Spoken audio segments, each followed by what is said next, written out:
పాతకాలం రోజులలో విశాఖలో పోస్తే సరిగా పంట పండలేదు, అనురాధలో పోస్తే బ్రహ్మాండంగా పండింది అనేది ఒక ప్రచారంలో ఉన్నదే తప్ప నిజానికి సైంటిఫిక్గా నవంబర్ నెలలో ఎప్పుడు పోసుకున్నా కానీ మనకు మార్చ్ ఎండింగ్ వరకు 150 రోజుల పంట కాబట్టి వచ్చేస్తుంది. మార్చ్ ఫస్ట్ వీక్ నుంచి లాస్ట్ వరకు. సో అట్లా నూకలు కాకుండా ఉంటుంది. ఇది ఒక్క కారణం చేతే తప్ప మిగతా విశాఖలో పోసినవి బాగా చెడిపోయినాయి, అనురాధాల పోసినాయి అద్భుతమైన పంట పండింది అనేది ఏం లేదు. గాలి ద్వారం వచ్చిందంటే ఏ పంట అయినా పోతుంది.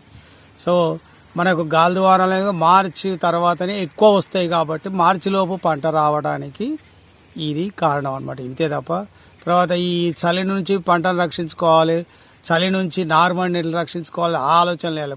కొన్ని దిక్కుల రైతులు ఉదయం నీళ్లు పెట్టి సాయంత్రం కల్లా తీసేస్తారు.